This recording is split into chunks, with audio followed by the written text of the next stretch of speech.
ভিসির অন্তঃকোন্দল, pension scheme বিরোধের জেরে শিক্ষকদের ক্লাস বর্জন, এর মধ্যে বৈষম্য বিরোধী ছাত্র আন্দোলন, এরপর ছাত্র জনতার আন্দোলনে সরকার পতন। সবকিছু মিলিয়ে কুমিল্লা বিশ্ববিদ্যালয়ের শিক্ষার্থীরা যেন একটি খারাপ সময় পার করছেন। এর মধ্যে প্রায় 156 দিনের সেশন জট সৃষ্টি হয়েছে। এতে পিছিয়ে পড়েছেন বিশ্ববিদ্যালয়ের শিক্ষার্থীরা। শুধু তাই নয়, দীর্ঘদিন ক্লাস পরীক্ষা না থাকায় বৈরিতার সৃষ্টি হয়েছে শিক্ষক শিক্ষার্থীর সম্পর্কেও। এ নিয়ে অনেক শিক্ষার্থী সামাজিক যোগাযোগ মাধ্যমে শিক্ষকদের দুষছেন। ফলে শিক্ষকদের পাশাপাশি শিক্ষার্থীরা ক্লাসের প্রতি মনোযোগ দিতে পারছেন না।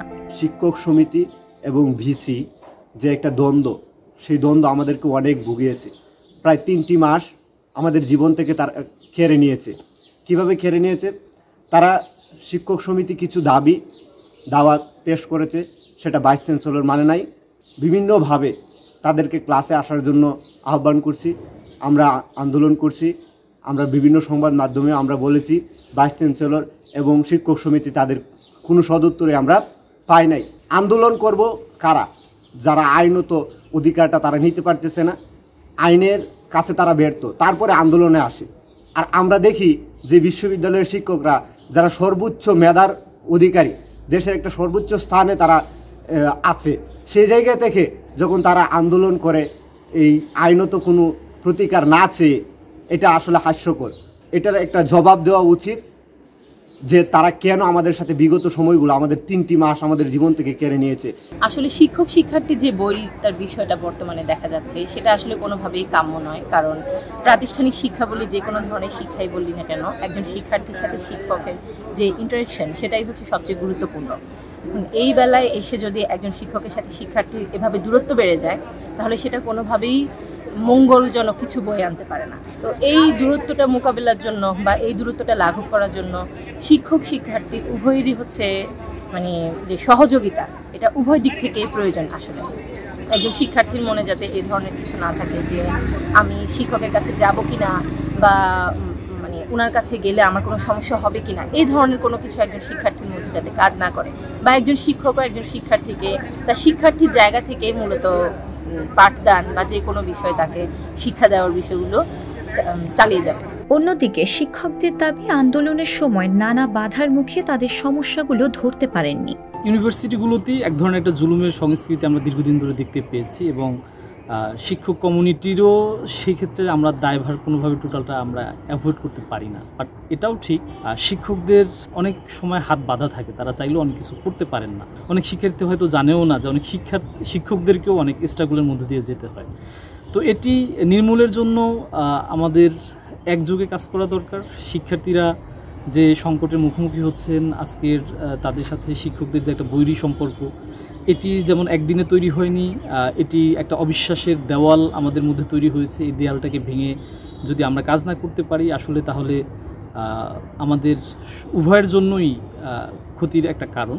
বিশ্ববিদ্যালয়ে একজন শিক্ষকের জন্য নিরাপদ হোক, একজন শিক্ষার্থী থেকে শুরু করে আমাদের যত স্টেক হোল্ডার আছে সবার জন্য সেটি নিরাপদ হোক। সেটি যখন আমরা এনশিওর করতে পারবো, তখন কিন্তু আসলে এই সংকটটা কেটে যাবে। শিক্ষকরা গত কিছুদিন আগে আন্দোলন করেছিলাম, শিক্ষার্থীরা এটা নিয়ে অনেক কথা বলেছে, তাদের কথার যুক্তি আছে। আমরা যদি আমাদের দিক থেকে বিবেচনা করি, তাহলে আমরা যদি বঞ্চিত হই, তাহলে আমরা কার কাছে যাব? আমার মনে হয় এই জিনিসটি আমাদের শিক্ষার্থীরা পরিপূর্ণভাবে জানে না। গত প্যান্ডেমিক সময়ে প্রায় 2 বছরের সেশন জট কিন্তু শিক্ষকরাই কমিয়েছিলেন। এখন আমরা বারবার এটাও বলেছি যে এই 3 মাস 2 মাসের যে গ্যাপ, এটাও আমরা কমিয়ে আনবো। এখান থেকে জট কমাতে চাইলে, জট কমাতে পারলে শুধু শিক্ষকরাই পারবেন। এখানে শিক্ষক শিক্ষার্থীর যে যৌথ প্রযোজনা, এই প্রযোজনায় জিনিসটাকে এগিয়ে নিতে হবে। সমস্যার কথা সবাই বলতে পারি আমরা, সমাধানের কথা আমরা কয়জন বলি? আমার মনে হয় সমাধানের কথা বলার সময় এসেছে। এখানে ছাত্র শিক্ষক সেমিনার হওয়া দরকার, সিম্পোজিয়াম হওয়া দরকার, পরস্পরের শেয়ারিং হওয়া দরকার। ছাত্রদের সমস্যাগুলো কোথায়, শিক্ষকদের সমস্যাগুলো কোথায়? আমরা নানান ধরনের অভিযোগ শুনি শিক্ষকদের নামে। এজন্য শিক্ষকরা যেরকম দায়ী, আমি মনে করি সমান দায়ী ছাত্ররাও। ছাত্ররা এই যে নাম্বার দেওয়া নিয়ে যে অভিযোগগুলো করা হয়, এই সুযোগটা তৈরি করে দেয় কারা? এই সুযোগটা কিন্তু তৈরি করে দেয় শিক্ষার্থীরাই। দেখা যাচ্ছে একটা বিভাগে যদি 10 জন শিক্ষক থাকেন, তারা যে কোনো 1 জন 2 জন শিক্ষকের প্রিয় হতে চান, বেশি নম্বর পেতে হবে, বিশ্ববিদ্যালয়ের শিক্ষক হতে হবে, বা অন্য কোনো অবৈধ সুযোগ সুবিধা নিতে হবে। আমার কথা হচ্ছে 10 জন শিক্ষক থাকলে 10 জনকেই সমান চোখে দেখার প্রবণতা থাকা উচিত, 10 জনকেই সমান শ্রদ্ধা করার জায়গাটা থাকা উচিত। আমাদের শিক্ষকদেরও দায় আছে, আমাদেরও জনপ্রিয় হওয়ার খায়েশ আছে, আমরাও এই জন্য আমাদের নিজস্ব বলয় তৈরি করতে চাই। এই জায়গাগুলো ছাত্র শিক্ষক যদি এক জায়গায় বসে আলোচনা করি, আমরা যদি একটি সুন্দর কুমিল্লা বিশ্ববিদ্যালয় গড়তে চাই, তাহলে এগুলো নিয়ে কথা বলতে হবে।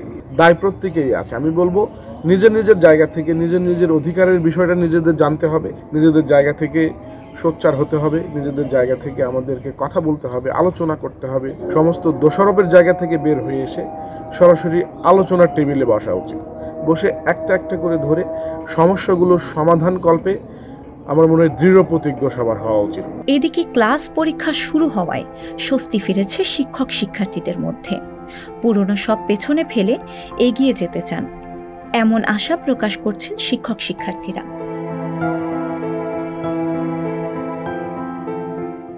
সংবাদ, ফিচার ও অনুষ্ঠানের জন্য ভিজিট করুন সংবাদ প্রকাশের ওয়েবসাইট এবং যুক্ত থাকুন ফেসবুক পেজ ও ইউটিউব চ্যানেলের সঙ্গে।